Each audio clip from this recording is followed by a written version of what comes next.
Hi, everybody. If you don't already know me, my name is Karen Astle. I am a transformational life coach, and I've decided to do a series of short videos just to really give you an idea of who I am, what I do, what I talk about in my coaching, and hopefully give you some hints and tips and things that you can apply in your own life. I'm going to try and keep them very short, 10 to 15 minutes, because I know that our attention spans these days are getting shorter and shorter and shorter. I know if someone sends me a video and says, "Oh, you've got to watch this video," and it's like an hour and 20 minutes. I'm like, "Oh, okay, I'll put that aside for another day."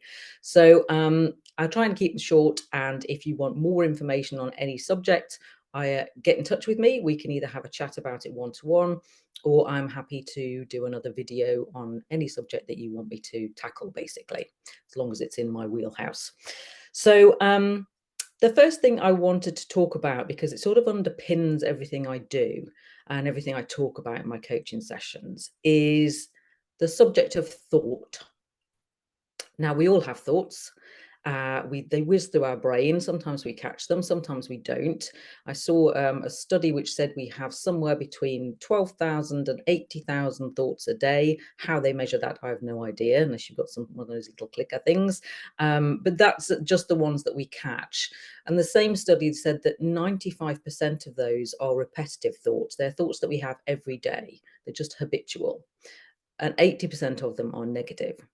So this is the brain's way of keeping us safe. It likes to know what's going on. It likes to warn you of anything that might possibly happen, even in the realms of disbelief.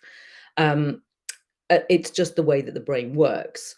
So here's a revolutionary thought for you. You don't have to believe your thoughts. Now, that might be something that you've come across before. It might be something you've considered before. It might be completely new to you. But I just wanted you to sit with that for a minute. You don't have to believe your thoughts. And you may be getting quite angry with me now. You may be saying, well, no, they're my thoughts and I have them for a reason. And this is a belief. This isn't a thought. This is a belief that I have. Well, actually, beliefs are just thoughts that we've had multiple times.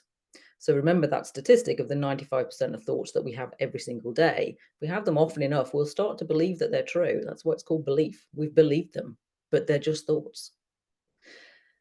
So what I do in my work is ask questions about thoughts. And the question that I ask more than anything else is, yeah, but is that true?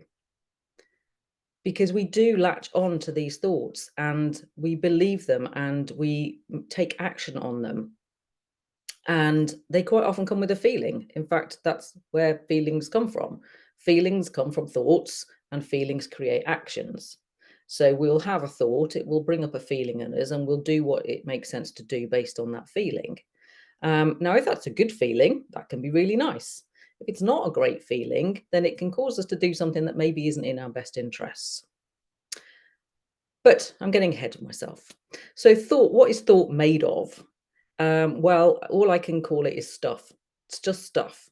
And it's the same stuff as dreams. So I used an analogy on a social media post recently about this random dream that I'd had that was just ridiculous.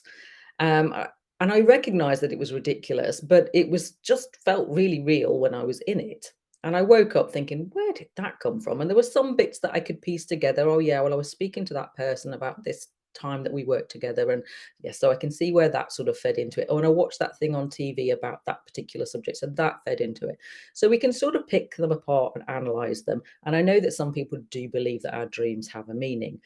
But really, it's just stuff that our brain chucks out. And it's made of the same stuff, for want of a better phrase, as our thoughts.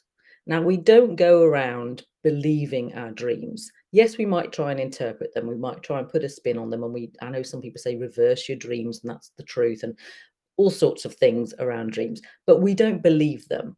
You know, if we have a dream that we're going to win the lottery, we don't really seriously believe that that's going to happen, generally, unless you're psychic.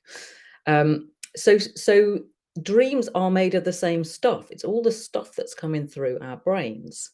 And a really useful analogy that I like to use with people, because I think it's really easy to grasp, is that thoughts are mental weather.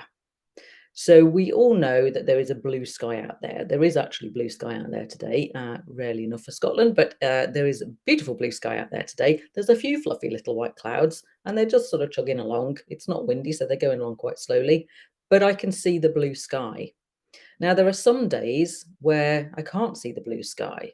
There are dark clouds maybe, or slightly more substantial clouds, and I might be able to catch a tiny glimpse of blue, but more often than not, it's just cloud and I can't see the blue sky. But I know the blue sky is there. And part of that is because I've seen it. I know that it's there. I've been in an aeroplane. I've been above clouds, so I know that what is above the clouds is blue sky. But I know that it's there, so I can sort of relax. And the blue sky is really our own mental health and okayness. And thoughts are just mental weather. So they will flit across our blue sky, the blue sky of our brain.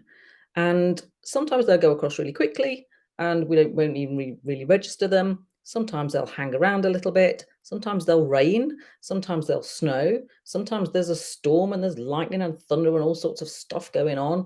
And we're thinking, oh, good grief, with the will I ever see blue sky again? But we sort of know that we will. And that is like our thoughts. They're mental weather.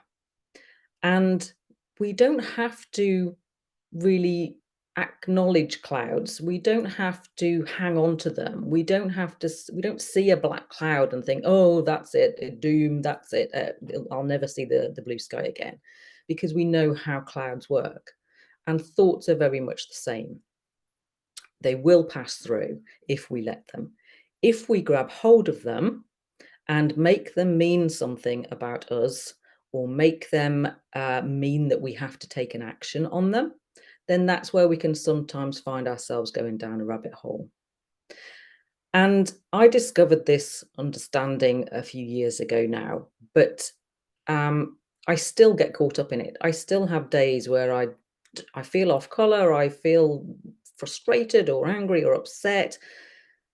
And I know that it's just mental weather. I know that I'm in a bit of a thought storm, and it doesn't stop it happening, but it just means that I notice it a little bit quicker and I can go, oh yeah, this is what's happening. I've got myself caught up in a thought storm, and I can just drop it and let it go. So it happens to us all. And the best that we can really hope for is that we notice it a little bit quicker. If you want more information on this type of subject, I can recommend a couple of books. First one is called Just a Thought. It's by Amy Johnson, and this is where the weather analogy comes from. It's a smallish book. It's very easy to pick up and put down, and it's sort of quite repetitive, but in a good way. The thing that she says most is that's just what brains do. So it's really useful if you, and I think, teenagers might be able to get grips with that as well. So really useful. The other one is called The Inside Out Revolution, and this is by Michael Neill. And Michael Neill was, I think, probably one of the first people that I followed who talks about this sort of thing.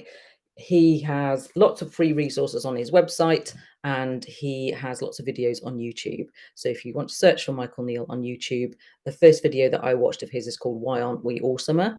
It's about 15 minutes. And yeah, that's a really good place to start. Amy Johnson does also have a podcast, and again, resources on her website. So I hope that's been useful. Trying to keep it brief and not go into too much detail, because you can sort of overanalyze that and then you get caught up in it again and you get caught up in thought. But if you want to speak to me more about it one-to-one, please do reach out and get in touch. If there are any subjects that you'd like me to do videos on, then I'm happy to do that. I have got a plan to do one on procrastination, because I know that that's something that a lot of people battle with, and I procrastinated on doing this video for quite a while before I actually did it. But if there's any other subjects that you'd like me to cover, then please do let me know. I'm always up for a nudge in a certain direction. In the meantime, I hope it's been useful. Feel free to comment below or get in touch, and I will be back soon.